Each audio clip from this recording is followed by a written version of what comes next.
Assalamualaikum warahmatullahi wabarakatuh. Halo everyone.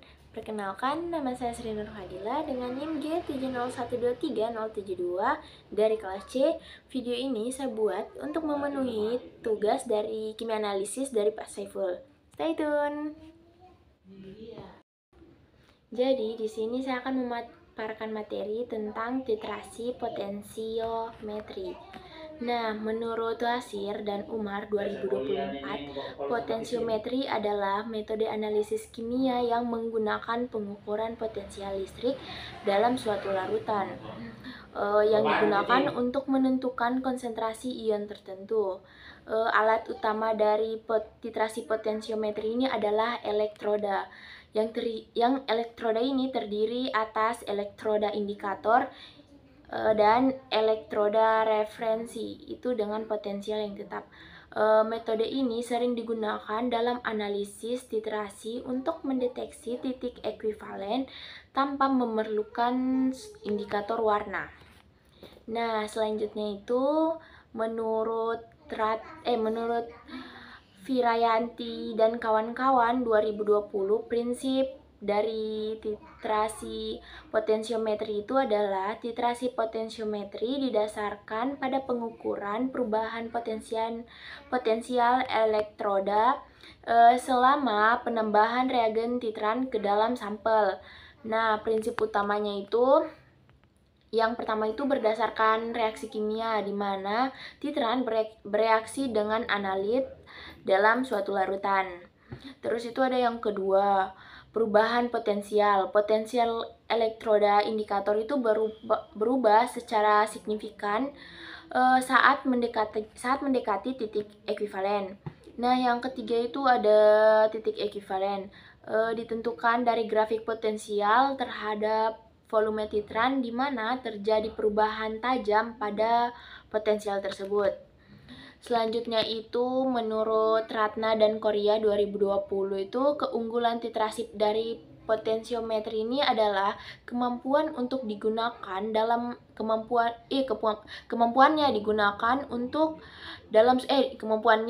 digunakan dalam suatu larutan yang tidak berwarna atau dengan reaksi yang sulit diamati secara visual.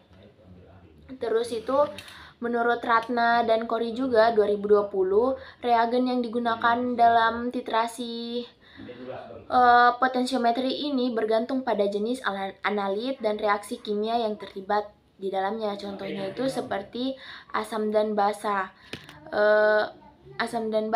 Untuk titrasi asam dan basa digunakan titran seperti NaOH sebagai basa dan HCl sebagai asam. Terus itu ada berdasarkan reaksi redoks, di mana itu untuk reaksi redoks sendiri digunakan reagen seperti kalium permanganat atau natrium tiosulfat. Dan berdasarkan reaksi kompleksometri untuk analisis ion logam digunakan EDTA sebagai titrannya. Elektroda yang sesuai dipilih berdasarkan suatu reaksinya, seperti elektroda kaca untuk pH, elektroda platinum untuk redoks, dan elektroda selektif untuk ion spesifik. Selanjutnya itu ada penggunaan titrasi potensiometri dalam analisis suatu senyawa itu. Yang pertama itu ada penentuan kadar obat. Nah, untuk mengukur suatu konsentrasi suatu senyawa dalam suatu obat seperti titrasi asam basa. Nah, untuk senyawa dengan sifat asam atau basanya. Kemudian itu ada untuk uji kemurnian. Itu digunakan untuk mendeteksi pengotor yang dapat bereaksi dengan titran yang digunakan.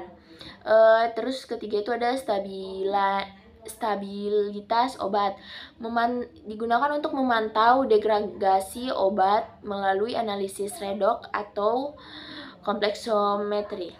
Nah, sebagai contohnya sendiri itu asam salisilat dan aspirin dapat dianalisis dengan titrasi potensiometri menggunakan NaOH.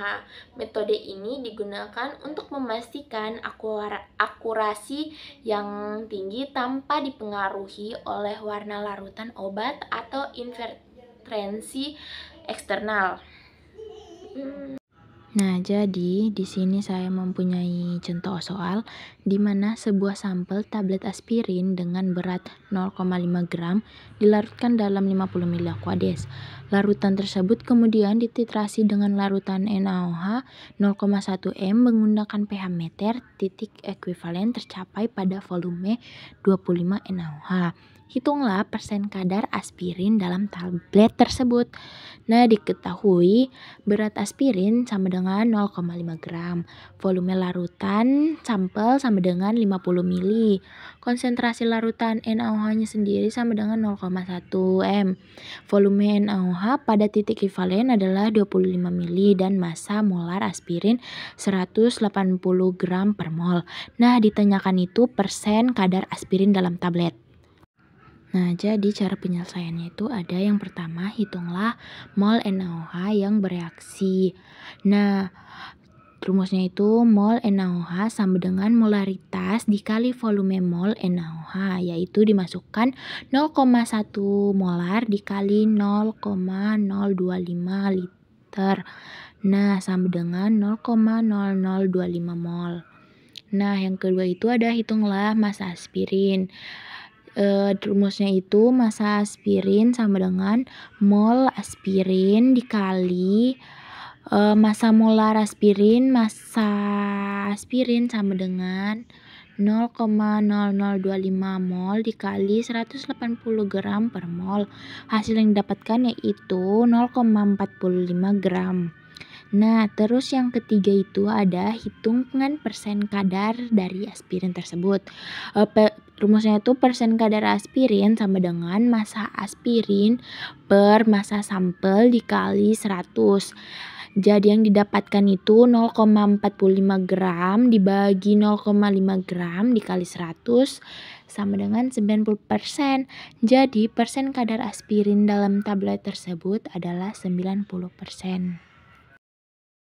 Nah, sekian dari saya. Apabila ada kesalahan, mohon maaf. Terima kasih.